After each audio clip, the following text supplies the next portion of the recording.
Fill her up. You're listening to the Gas Digital Network.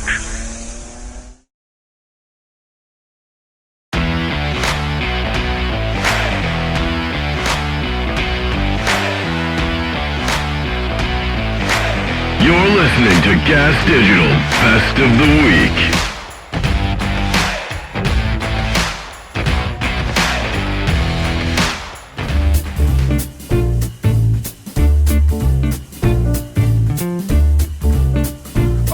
One time I did a college gig, and it was at a food court. Right? Yeah, I've done those too. It was in the food court, broad daylight, 11 a.m. Yep. And so I show up, no stage, no nothing. Yep. And they're like, all right, you're going to go on in 5. I said, that's great. Where's the stage? He's like, oh, yeah, we couldn't find the stage. I've done that. Yeah, you told me about that. Yeah, and so at that point, I'm like, no big deal, right? They know there's a show. They're like, yeah, our printer's not working. The whole college, there's no printer. And I'm like, do you at least have a microphone? And they're like, yeah, we do. So they give me the wireless microphone. I'm like, where's the speaker? They're like, it's over there. I'm like, so where are the people going to sit? Like, right here. I'm like, why is it over there? It's like pointing that way. The kicker was that they were building a restaurant in the food court, and it was under construction, so you could hear the jackhammer and the whole time. Like, and then they forgot my name completely. And the guy goes, "All right, for your comedy needs, here." And and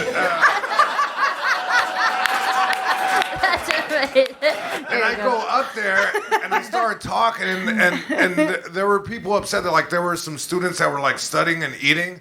One kid closes his book, grabs his tray, and like walks away from me. And I have to keep going.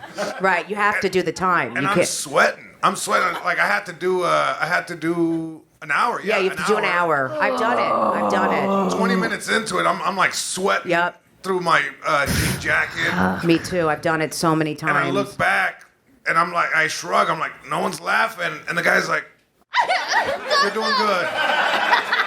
I'll never forget that one. Me too. I've done that. So I did it at University of Texas during lunch hour in a food court. Oh. And the bells would go off, like the period would show, like, you know, people just be running to class. Oh, one time, actually, I performed in the hallway.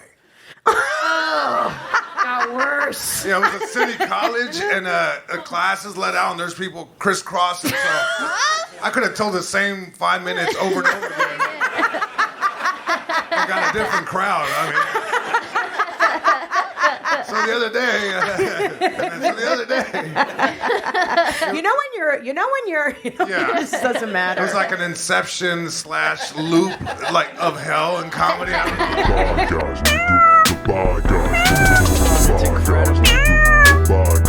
Yeah, so we have a show that when I got booked, I didn't even know. We got booked for this months ago. What show? It's a fat theme show months ago, too. No. So, yeah. From this girl who's in Boston, and she's like nice, but she's like super aggressive and like one of those people that says exactly what she's thinking at the exact nice. moment. You'd think so, but Wait, is she a comic in the city? no. Okay. No, she's in Boston. She's a new comic. But she put together a show. I didn't even know it was fat themed. Where at? Yeah, well, you found out it was fat themed after you got the flyer, which Yeah. was already funny because it was a horrible way to find out. Yeah. She just booked me on a show, and then on the flyer was like, "All fats all night," and it was like, "What the?" And the only. I literally on Monday told my therapist, I think I'm gonna cancel on this show because it feels like exploitation. It's complete exploitation, and it's It's fat exploitation. Yes. But I go, look, she's been promoting it for months. She's coming from a Boston. different city. She's coming from Boston. Do I know her? Yeah. No.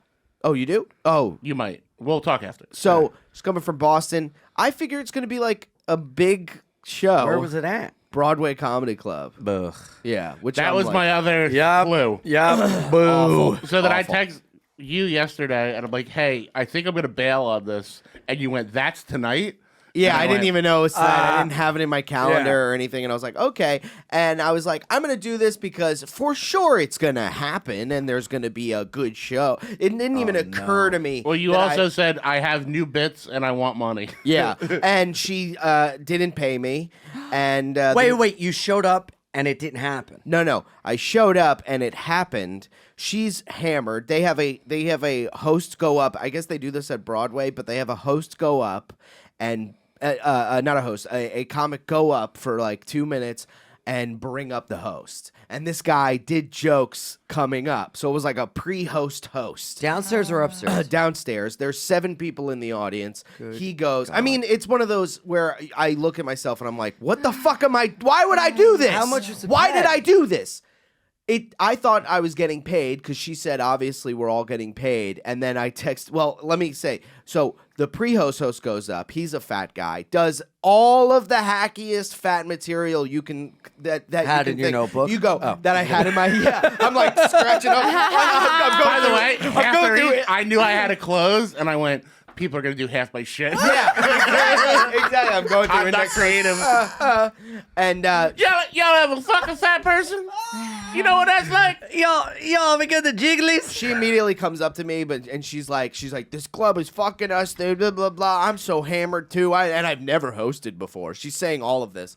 Goes up, does 5 minutes, takes a hamburger out of her dress, out of her bra, and there was room, and there was, and throws it on the stage, and then goes and sits right in the front row with 3 of her other friends who I go up first. The entire time they're going, oh, like I'll do a joke that's like sad or whatever, and it's supposed to be funny. Yeah. You know what I mean? And they're like, oh. And then as I'm bombing, the host took a hamburger out of her dress again and threw it on the stage. You're kidding me. And it was incredibly dehumanizing. I hate her. You're kidding me. Yeah. And I did that, bro. And I wouldn't. I know.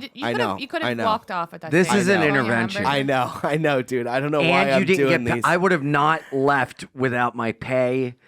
I needed to get the fuck out of there, dude. It was one of those where I was like, I would have gone nuclear. Yeah, I was. So I got banned from there for. I getting into a thing am from banned pay. from there. I am banned from there. Yeah. I just don't I abide. had it out Isn't with it- that old manager Eric. I fucking lost it in his office. Oh, really? Yeah, and he was like, "You're no longer allowed here." I was like, "I don't even need to be here." Yeah, these people, they're totally, speaking of exploitation, shit. every host is getting like $10. And if you're a That's what it fucking was comic about. and you're hosting at a club for Yeah, it's $10, insane. you're a fucking scab, okay? You're the Yeah. reason that they're trying to fuck us everywhere else. Yeah. I You ask for more pay, and you say, "If you throw a hamburger at me, make sure I can eat it." And I did eat it. I picked it. yours- Yeah, of course I It was ate in it. the wrapper. It was in the wrapper. It's on the ground. I'm fucking upset. The minute I bomb, I Hey, need some sort of passion It's food. okay. I'm skinny. I would have eaten it too. Yeah, I had okay? 2 of You them. wouldn't have been allowed on the show. Oh, that's true. You're not booked. I'm on a malnutrition show next week. Wait, I want to give my perspective of yesterday. I wake up, I go, I'm not going. All right. I'm not. I can't do it. I'm sitting here yesterday telling people I'm gonna bail on this show. It feels exploitive. Right. So I messaged the chick in the morning, hey, how are ticket sales looking? Which was me kind of going, I'm probably not showing up for this. Yeah. I should have. And she goes, I don't know. I haven't talked to the club in days. Wolf. And I'm like, not good. And she goes, but I'm bringing hamburgers. And I went, this isn't good.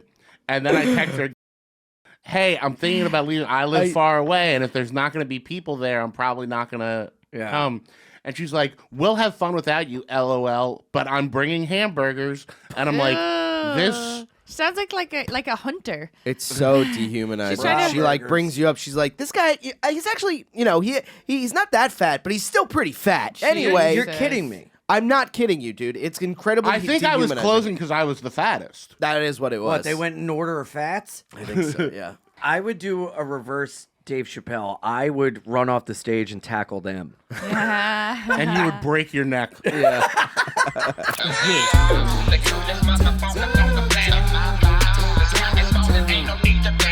So let's go ahead and get back to it. What happened to you this weekend that makes all the tattoos glow on your body now? It was the Netflix is a Joke festival. that the one I missed 2 years ago because of COVID. Right. And then fast forward to Friday, I'm doing rehearsal, excited, right? And then all of a sudden, Derek, can you come off stage real quick? And then the nurse comes up and says, yeah, you tested one negative, one positive. We got to test you again. So now my brain. So you've done 2 tests at this point. Yeah. Why they did one 2? came negative. They got a fast one and a slow one. The fast one. I don't know the letters. Yeah. Okay. Yeah. So now they're saying the fast one comes back positive. Right. Okay. So now I'm out there and I'm tripping. So this is what happened. So they treat me like a pariah. All the COVID cops come out, blah, blah, blah. They surround, they drop my clothes off in the parking lot. It was so funny. They treat me like I had leprosy. You're brand new. No, just this because I had my outfit on. So my brain is melting. I'm melting down. Then the part that fucked me up the most. So I was like, I kind of had to chum it up and I had to leave. So the COVID CDC lady comes out and says, yeah, we're going to pay for your hotel. You just got to stay in a hotel for 5 days and you got to isolate and all that. Nico and Jordan come out because they filming too. And they over there just heads low, shaking their head They like know what happened. Head Everyone low, on set knows. This isn't a secret on nah, the set they or came anything. out like, and I was like, don't even shake my hand, man. Because, Yeah. Now I'm in the hotel. My girl calls me. He's like, I just got you an appointment for a COVID test at this spot on La Cienega and this spot on Cahuenga. So I went to Cahuenga first, took the test, right? Get back to the hotel. She was like, go to the other one. Went to La Cienega, went to that one. So by the time I got back from the second one, the first result came back negative. So I'm like, okay. Then I took an at-home test just to make sure. I send them 2 tests back to Netflix. Then it's a big old 40-minute conversation on deliberation of should we let this come back or not. Yeah. Pete and them was like so mad. They was like, well, you want to perform in the parking lot and we put a monitor on you and then you can perform in the parking lot. Just like the special.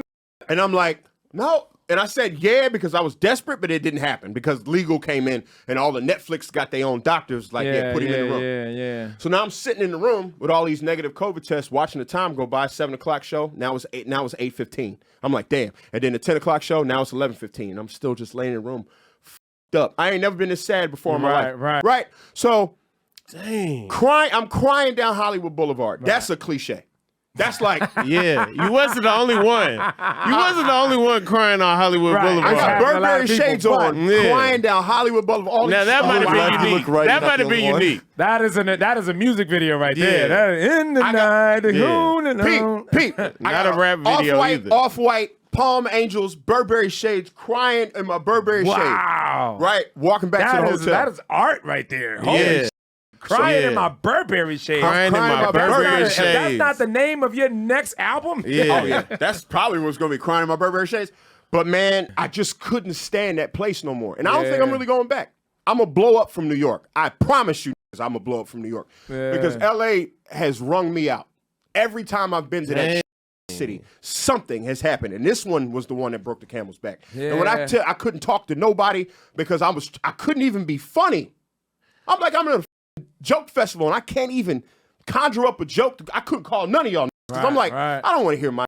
I know the feeling, bro. So I was like, the amount of heartbreak. I never felt that kind of heartbreak in a long time. I was just like, it drained me. I relate. I can feel it, man. And I was just like, what the fuck? You never felt like I got it. You never felt like when they told you like I might have it. The whole time it's just not been a like sneeze, not a headache, not a nothing. Oh, that's You never felt like you had COVID. So to get those 2 tests, and then just sitting there, just going, I'm in this hotel for nothing no more. This lanyard don't mean shit no more. And then, but silver lining, Pete Davidson called me and was like, look, man, we gonna have you film in New York, and then we'll splice it in because I ain't gonna have you not do this. You one of my best friends. Right. So I was like, all right. So he was like, yeah, just pick a club. So when I get the dates, I'm filming my little 7, but I'm doing 14 minutes instead, and I'm gonna have them cut it in half at the stand. But that's what happened to me this weekend. So no need for apologies on their end, but they definitely owe you an apology. And mark my words, zoom in on my face right now, Natalie. Netflix, you will apologize. We coming back. Oh, Netflix, you're gonna pay. Yeah, man. You think Dave Chappelle got you? Where do you get a load of me? Where do you get a load of us?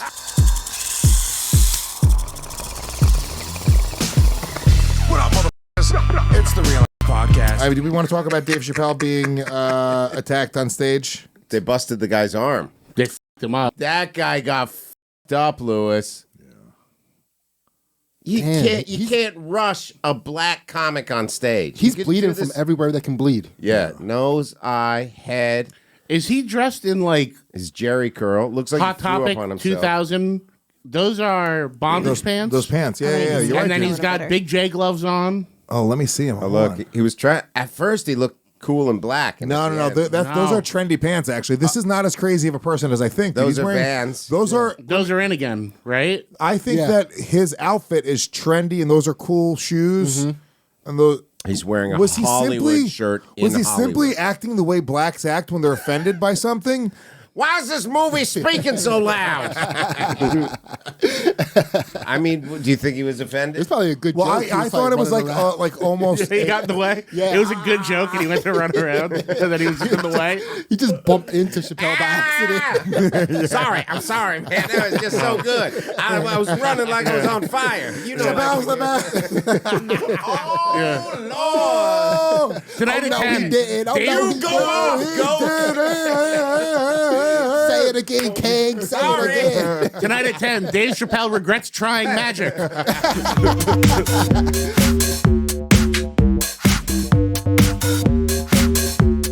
Gio saved my ass, literally. I'm very I was about to excited. get fucked up. All right, let's hear it. All right. I can't say where it happened. Okay. But let's say it happened in a place where there was a lot of comedy clubs. Yeah. In an area with a lot of There's a lot creeps of, hang out, Yeah. right? A lot of comedy, a lot of crack. A lot of crack, yeah. Yeah. A lot of weirdos. Yeah. And we had a show there, and it was our first show there. So we had like 5 barkers. Yeah, Now we you had a bunch gotta- of our friends that were just willing to help out. And then, so it's just like these kids that are not like, they're good kids. Yeah. Right? So I go out to check the barkers, and there was this one guy harassing one of my barkers.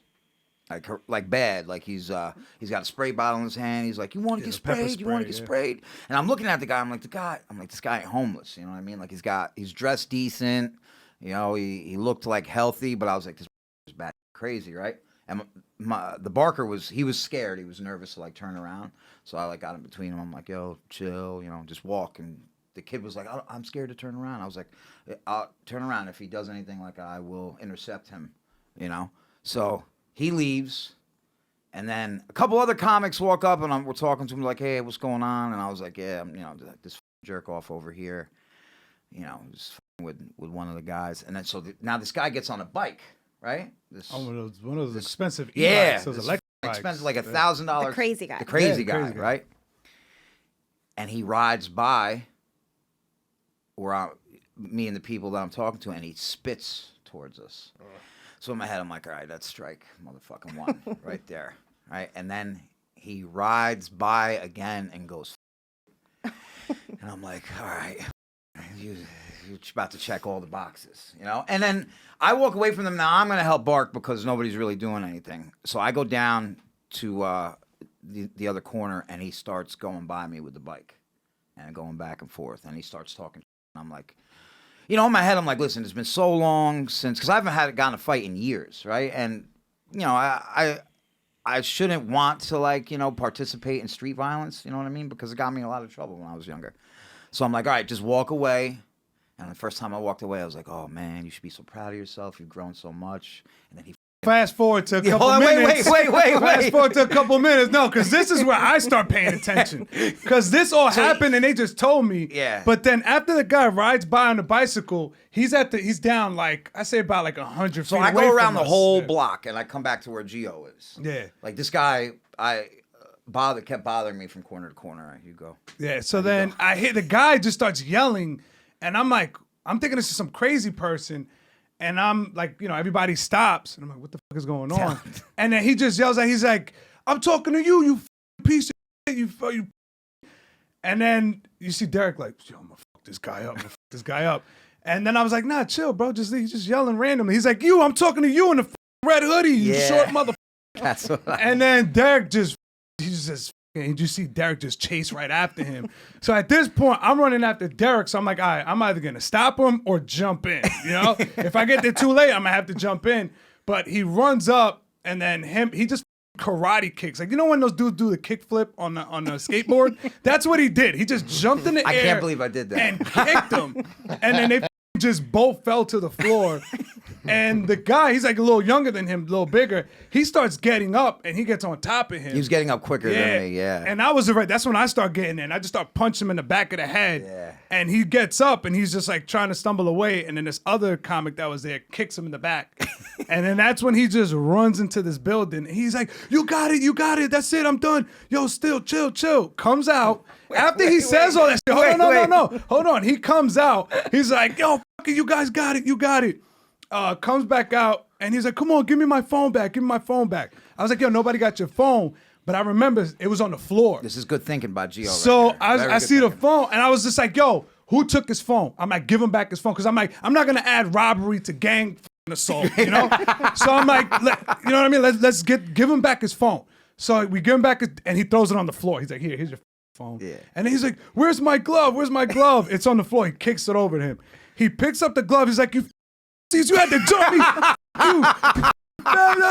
me. Runs. And then I was just like, all right, so nobody's going to jump you. He'll fight you one-on-one. Nobody's going to jump in. At this point, I'm like salivating. Yeah. I want to fight. Yeah, Derek's, his adrenaline's going. Yeah. So then he's like, all right. And then Derek just charges him and just starts lighting him up. They end up in the corner of the building. And the guy's like cornered, just getting wailed by Derek. So he does this kamikaze move where he grabs Derek and spins around and kind of throws himself off the stoop. And they knock over this big cement pot of soil. Falls right on my foot. And then and he almost like cracked his head on the what are those, the bars? Those, the scaffolding. Yeah, the scaffolding. Yeah. And then that's when the guard runs out, the doorman of the building. He's like, I'm calling the cops, get out of here. So I just grab him and I'm like, yo, we got to get the fuck up out of here. I already knew Gio was my boy, but that day really solidified it for me because when I did kick that guy and we both fell to the ground, I was getting up as quick as I can. Yeah, he was getting up quicker. He was already on top of you. Yeah. At that point, once I saw he was getting on top of him, I just started wailing on him. Yeah. And then he just kind of like... Between that and then the brick, I was like, yeah, Gio's my boy for real.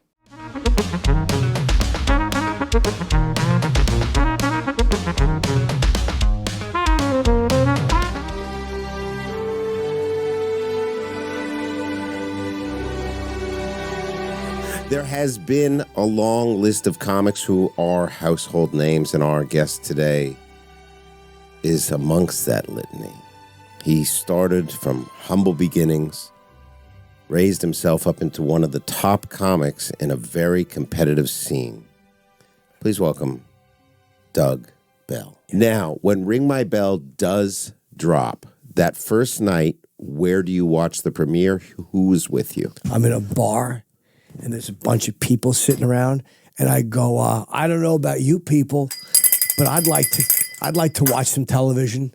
And they made the band stop playing. I unplugged the band. I was drunk. Yeah. And they put the TV on, and you see me come out. You can ring my. It's rocking.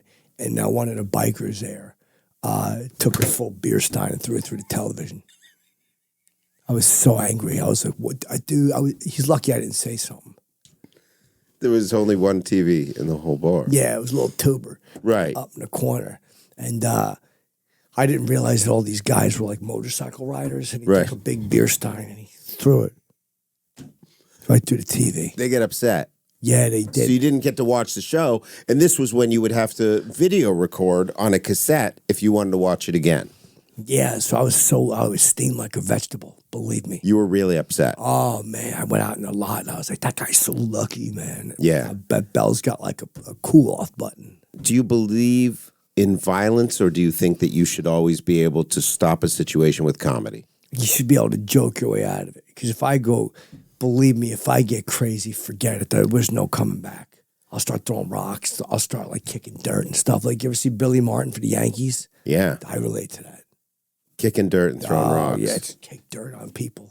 Yeah. Have you ever been in a fist fight? I better go to jail. You shouldn't say.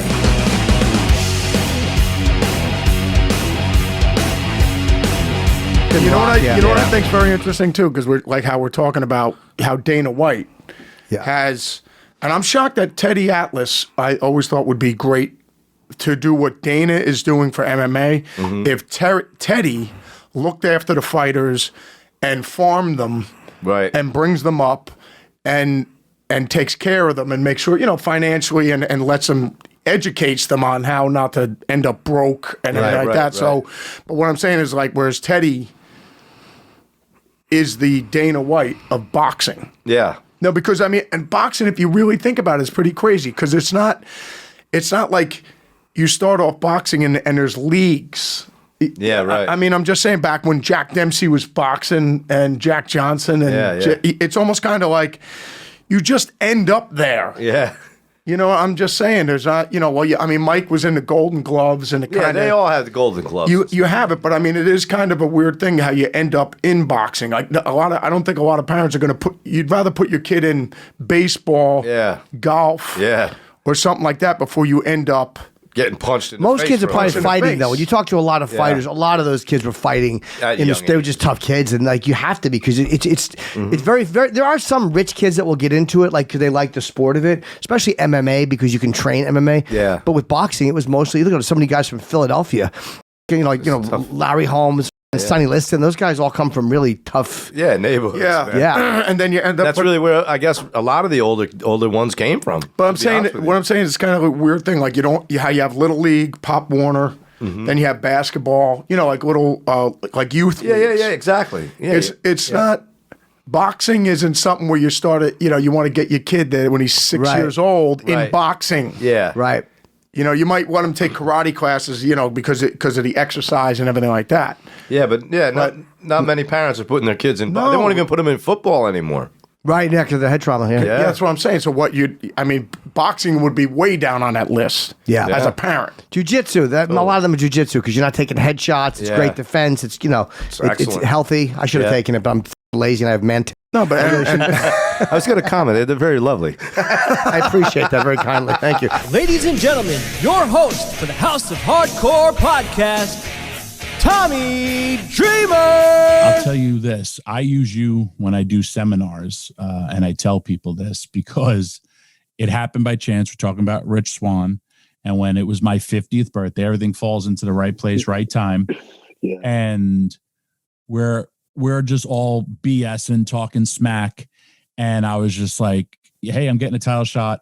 And you were like, I want a title shot. I want a rematch. And I was like, dude, it's my birthday. And you're like, I go, do it when it's your birthday. And you're like, it's my birthday too.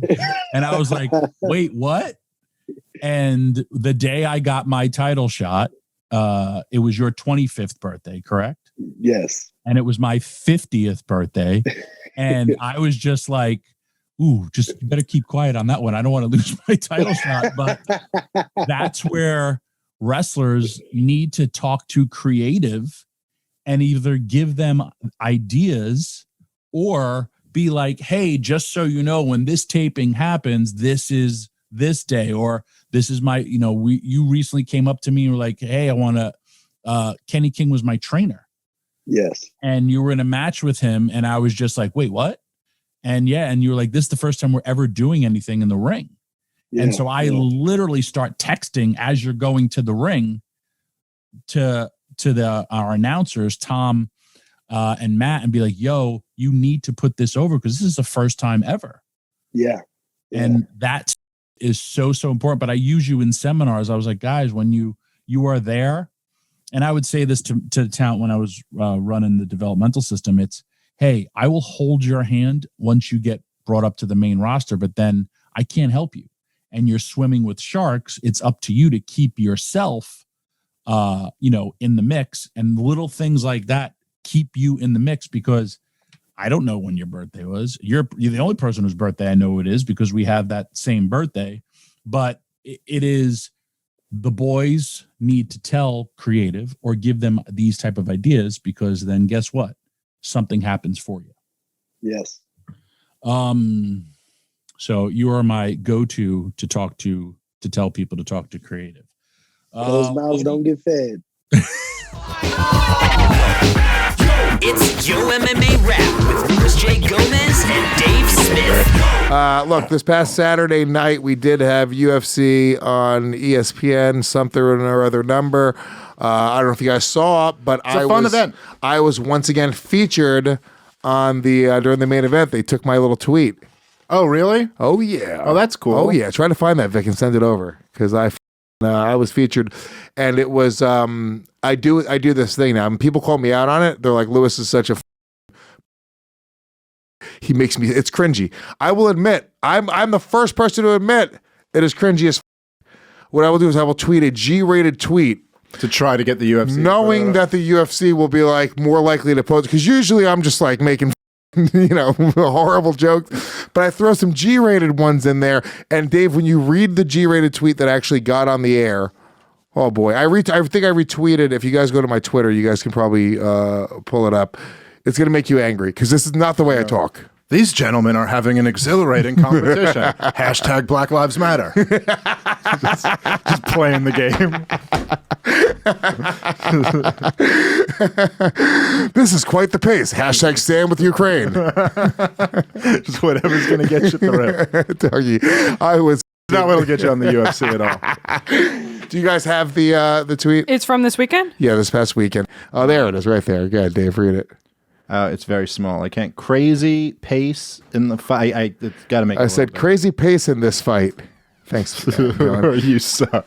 Crazy pace in this fight. That's the best. I'm exhausted just watching from my couch. Hashtag UFC Vegas 53. You suck. Oh, what a I don't even know how to put it. It's a dad tweet. I mean, I know we're dads, but UFC middleweight champion of the world. For those that don't know, we got to break the news. We're talking about your fight. We haven't given any names, dates, anything. Magomed Ankalaev, I believe, is the opponent. When and where? July 30th, but there's no where yet. I think that there's in that kind of video and pictures that leaked, it was Dallas, St. Louis, Boston, maybe MSG, I think was on there. So, yeah. I didn't know about the St. Louis Boston one. I had heard that it was either going to be Dallas or Madison Square Garden, which I think personally I'd rather fight in Dallas, just because it's closer. It's it's more of the Midwest. It's a lot of my friends and family and people that support me can get there a little easier. But Madison Square Garden has got to be that's a bucket list, man. You got to do it once.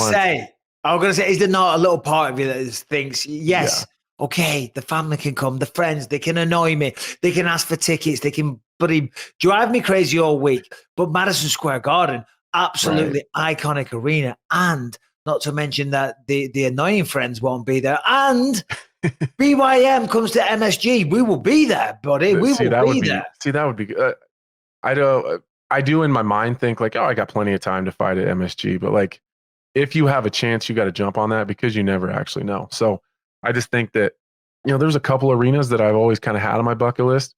Like 4. There's like the Saitama Arena, just all the iconic stuff that happened there. Days. Yeah, and then MSG. I for whatever reason, I always wanted to fight in the Globe in Stockholm, just because I thought it was so cool, like the actual arena. And it just happened to where I was like, I'll never fight there, but that'd be really cool. Yeah, I happened to headline that one, so that was super cool. But I think just being able to walk, make that walk in Madison Square Garden, that just something you can tell your grandkids about someday. Yeah, no, it is cool. It is cool. I remember when I fought there, they gave me a gift. They gave me, it's one of the tickets, but it's made from Tiffany's silver. So it's got all like the print on it and everything. I've got it in a nice like presentation box. I was in the lift, the elevator, and someone came up and said, "Oh, this is for you on behalf of Madison Square Garden." And I was like, "Oh, wow, Tiffany's. What's this?" And I opened it up. Talk about a cool, a little souvenir. Very, very. Yeah. That's something you'll have forever. How yeah. It'll be. Until I get broke, you know what I mean? I'm like, sell it. $100, it's yours, buddy. Take it off my hands. With Rob Flynn. That was wild, crazy. Talk about that. Tell me, you got to have so many stories about this. Yeah, dude. I remember we were doing the whole tour was in 2 vans. Waddy, who's still to this day a great friend, and I see him often, who's gone through hell and back, and he's still surviving, like heart attacks, quadruple bypass, and he's still the same dude. Wow. But on that tour, Rob, as a punk rock kid too, I'm not with one of the top dogs in the punk rock world. Yeah, I mean, he's like the USA. Everything we just like this guy. He doesn't give up. All he did was crank the whole tour and listen to "Too Legit to Quit" by by MC Hammer. MC Hammer over and over again, bro. Too Legit to Quit. Yeah, that is the most random thing to hear. That Waddy, the singer for The Exploited, is listening to MC Hammer's second record or whatever. Little Fingers or UK Subs. He was listening to Too Legit to Quit, and he kept doing the thing. Whatever it was. Too legit to quit. So he and I remember, so our van broke down in the middle of the tour. That tour is filled with so many hilarious rock and roll moments. We were on our way to Canada. Our van broke down. We jump into their van. So we posse up. We're going across the border, and suddenly their tour manager who's driving starts screaming. And Waddy had this cattle prod. And he would, every time he dropped below 55, he'd electrocute him. Oh my God. Hit him in the ribs or the side of the neck. Wow. Bro, this kid, by the end of the tour, he developed this twitch like this. And one day, we must have driven with them for maybe a week or 2 weeks on tour until we sorted out our transportation. So you're all in the van. You all and the Exploited. Wow. Yeah. So that's pretty tight. Coming across the border. Man. Yeah, come across the border, and this abused tour manager driver turns around and says, "Get rid of all your drugs across the border." So Waddy pulls out a bag of crank, and we're like, "Bro, throw that shit out. Throw it out. Paid a lot of good money for it." In a Scottish accent, it's like New Yorkers and Scotch are so. We speak fast, but that was mother speak faster and with marbles in their mouth. You're like, what? Right. So he was basically saying he spent a lot of money on it. There's no way hell he's fucking. He goes, "You got to do it with me," and so. He literally, by himself, snorted the whole bag of crank.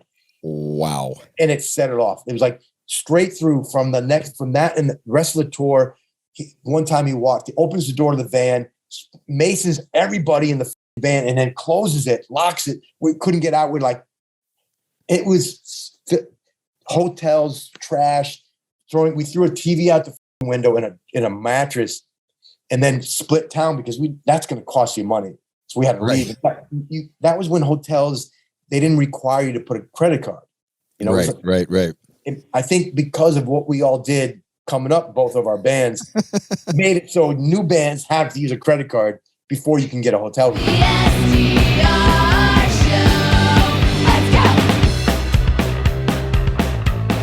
Shannon, you're going to keep track of the right score. We will ask a question down the aisle. So I feel like the question should be to the group, and then each of them, this is maybe silly, but each of them will have a different animal noise. And that's how they buzz in, is by making an animal noise. So I'll ask the first question. Make your animal noise. That's like noise. shaking an Etch-a-Sketch, man. It just gets the energy back to And then the question is this, Shannon, if the person, both that get it wrong are getting punished? We can pick a loser each round. Okay, fine. Question, fellas. How long has it been since Shannon has had Wow. That was... You can... A million years. That's fair. You know what's so funny? That is crazy, because I'll tell you why. Read that what is it says. correct. Read what it says in the answer. It says answers 4 years will also accept a million years. Wow. That's crazy. Wow. No, he's not. So who gets I swear it to now? God. Pick one of them for the nipple clamps.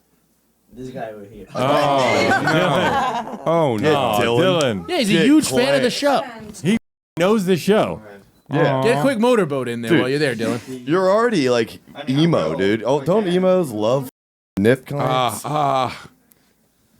Lift up. Oh man, they're already hard. Christ, put it on his chest hair. I just hate this so much. Dude, that was on her dad's nips. In like Romania, right? Can you shut the fuck up? In her culture, now you guys are engaged. Oh, it fell off. Oh, you gotta get it back on. I think that's the move. No, you're good. You're good. I believe in you.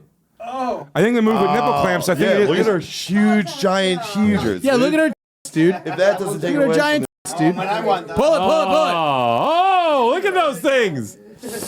Yeah, rip them off. I want that, man. Oh, he wants it. Francisco wants it. Yeah. Francisco Damn, he wants some shaved of his that. chest hair just for this. Marcela, you have another candidate right behind you. Yeah. He wants a piece of that. You know Dan Cortez's backup singer, right? You won. You don't get this. You won. Hey, get back with me. I feel like I lost. This dude's shirt's off. You won. He's like, he may know me from C&C Music Factory. I was one of them. Wow, she smells great. Why are you always posing, dude? You're thumbed out your shit. He's killing it over there. Damn. Are you waiting for me? Yes. I mean, his shirt's off on All it. right, let's let Francisco get nipple clamps. Lick my f***ing shoe. That's what you're gonna do. Whoa. Yeah. Get on your knees and f***ing lick my feet now. Jesus. Oh my God. Dylan, can you hold the mic closer She's next saying to that get on the No, hold it ground down and by lick her so we feet can hear now. some slurping noises. Oh, he's really going in now. Francisco's oh, geez. down I by actually the did feet. it. He's going This in is the for a worst lick. ASMR. He's going in for a lick. Okay, you've been good. Now you can sit up. You're now allowed to Wow. sit, she Boy, says. good. Now, as a reward, you're going to get your nipples clamped. Like that. Oh, By the way, look, you only look like a third-grade hole puncher. I feel like the boom got him. I would hate this so much. He's got puffy nips too. Let's see how they tighten up. Oh, I hate it. I hate it so much. This would be hot if you didn't get him handed down by your father. No, makes it better. I need. I'm like, dude, your dad's like, what are you doing with my nips? Oh, Here's the thing, all the nipple clamps nowadays are cheap Chinese crap. That's from the old country. It's handcrafted. I feel like they are. These are nice, aren't they? Yeah. They're having a hard time staying on, but That's we just have Southern we have a small nipped group There here. we go. Good. SDR fans, Jay, are known for their small nips. Thank you, guys. You're welcome. Shannon, get in here with those pencils erasers. You want to get those things clamped up, Shannon? No, I have one pierced. I feel like that would be a terrible. No, you don't. One Shut up. pierced. I'm making an executive decision here. Shut up, show it, and shut up. Yeah. I think that Francisco won. I just think it's crazy. Obviously. There's no way anyone's coming back. Just We still got to read this. Okay. So let's just say, guys, thank you so much. That was nuts. Some more? I thought to myself, I either got ripped off or this is my first case. Okay, Gina, this is a hot news story. It's all over the news. Fictosexual man married hologram bride, but now struggles to bond with her. And I just think from that that title, fictosexual is that just is a showstopper right there. Fictosexual is just amazing. When I say fictosexual to you, what are you thinking about, Gina? Wow, I've never heard the term before, so I'm very curious as to what fictosexual means. Yeah. Because when I hear it, I can only think in terms of literature, fiction, fictosexual.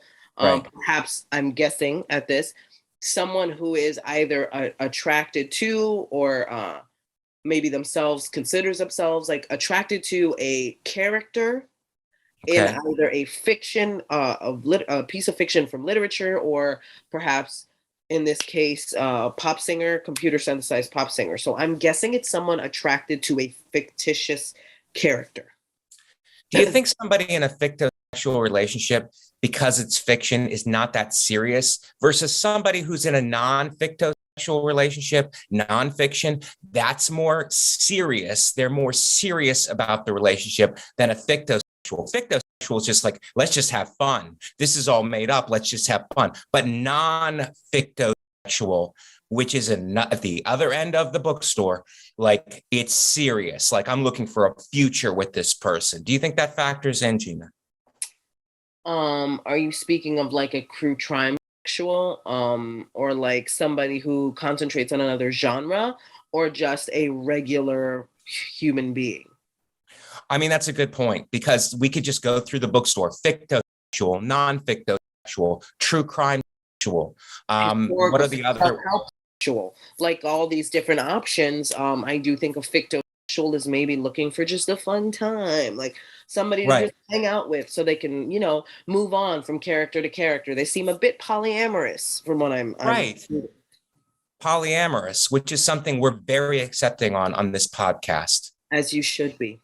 She's not real, but his feelings are. A fictosexual man who had a fictional computer synthesized pop singer 4 years ago said he's now unable to communicate with her, but his love, he's still in love with her. Akito Kondo, 38, was dating Hatsuno Miko, depicted in pop culture as a 16-year-old with turquoise hair, for a decade before they had an unofficial wedding ceremony in 2018.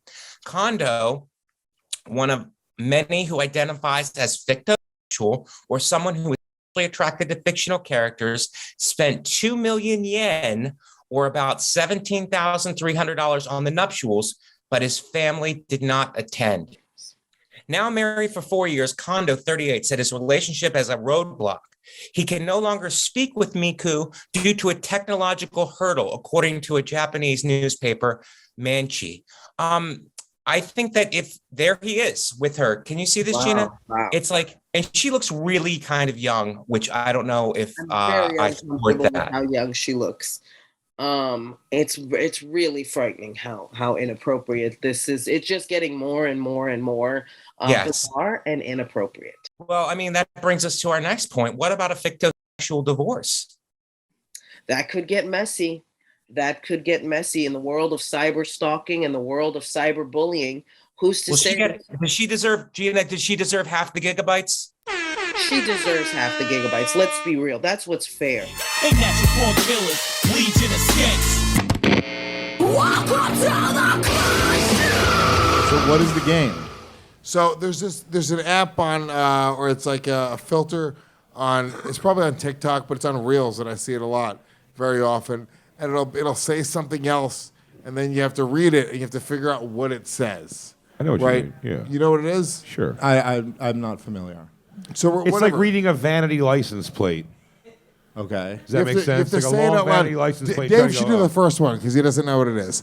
So you'll just say it out loud. You try to work it out loud, and if you can figure out what it says, you get a point. Okay.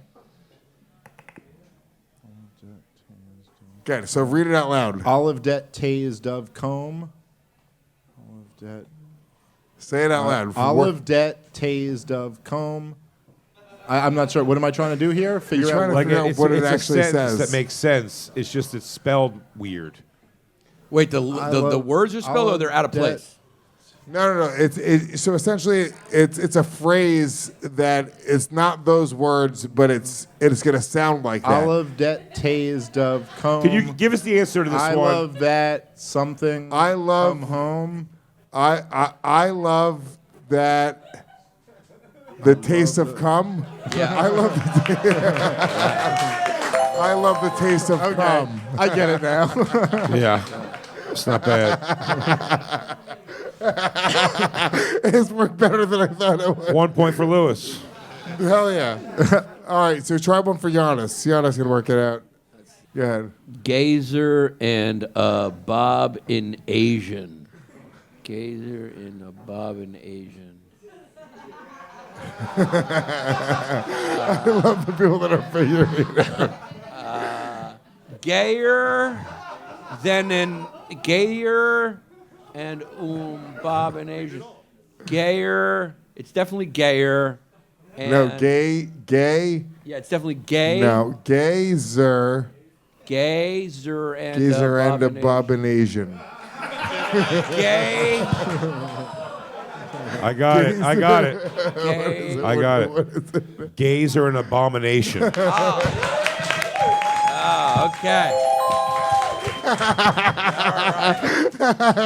Gays are an abomination. Okie dokie.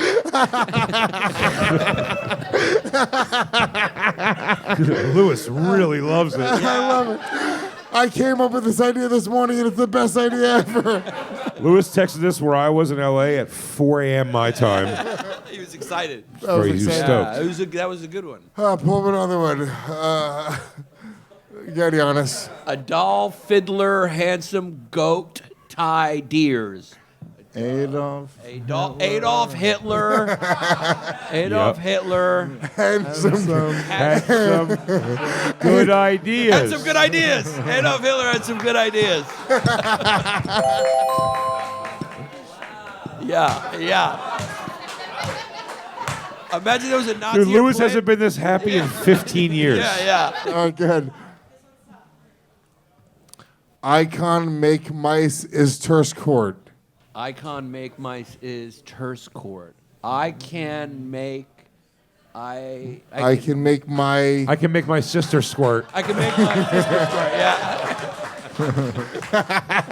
Jay, you got that one too quick. Yeah, that was Oh, I thought we were doing quotes. That was me. Yeah. Dash Big J Oakers. Let's do a couple more. Hive, Kada, Heart, Tribe, Phil, DeWitt, Chai, Help. This is advanced. This is level. a long one. Yeah. I've got a Heart Tribe. I've got a Heart Tribe. I've got a hard drive full of child. I've got. I got one. I got one. And I'm Greek. Yannis. Yeah. Yannis. That was good. That was a real tough one. Let's do one too. more. Yeah. Let's do one more. The best part is when you figure it out, you say it in the wrong tone that you should be saying. It goes, I've got a hard drive full of child. You go, yes! Yay! I did it! This bit rules. Drying taco dip tulip. Drying taco dip to Drying taco dip to lip. Trying to go tip to lip. Yes. Tip to lip. Tip to lip. Tip to lip. Get up here, tip to lip. Don't pull your dick out because we're going to get in trouble again. You fucking weirdo. Do it over the pants, you nutbag. Tip to here. Go. Jesus Tip Christ. to lip. Tip to lip. Tip to lip. It never doesn't deserve a full room applause. That's 2 points.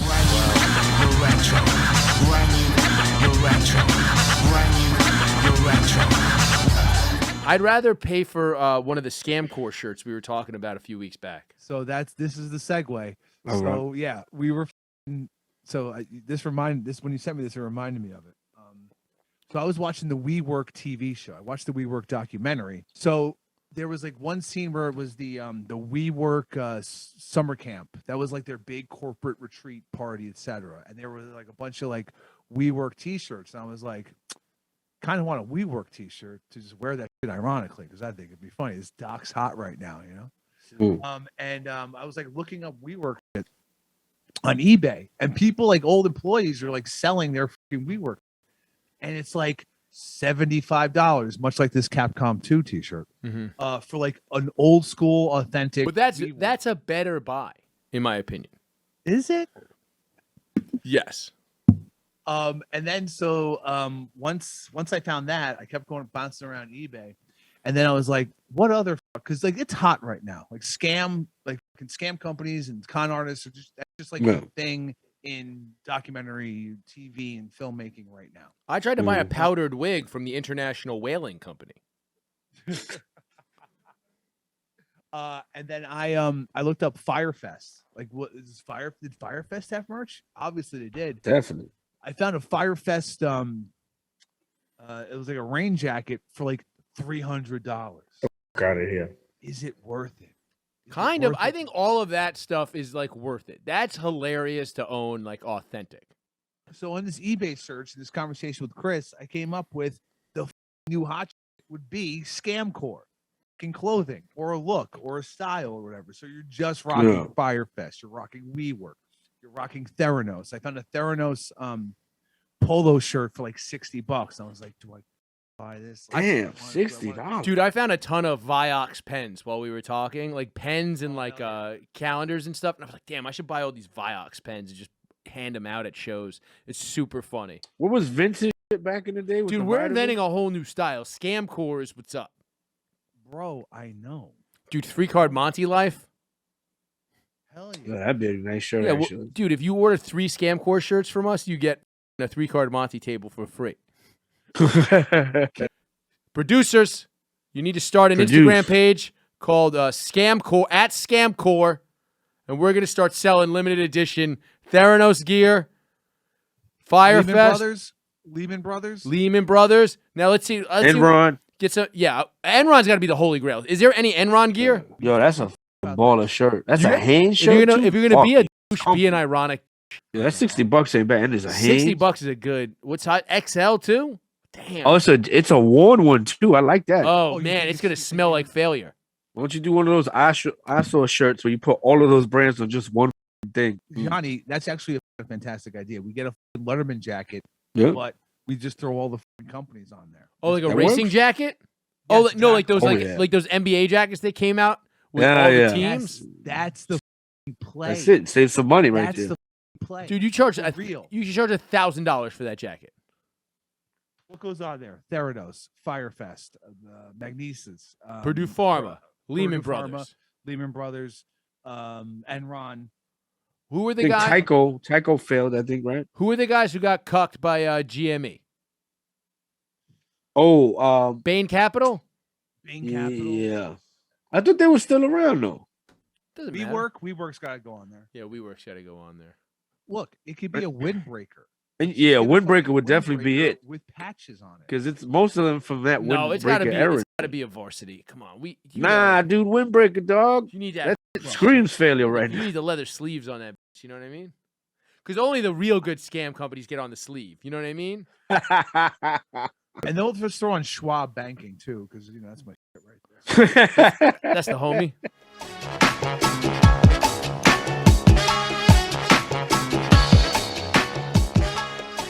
Kelly Vlahos did this piece for the American Conservative back, I'm going to say, like 5 years ago about the suburbs of D.C. and how this is cliche now and spread this around, everybody. People should know this. The richest counties in America are the suburbs of Washington, D.C., right? Not Silicon Valley, right? Not, the heart of, I don't know where anybody makes steel anymore, but not even New York City, right?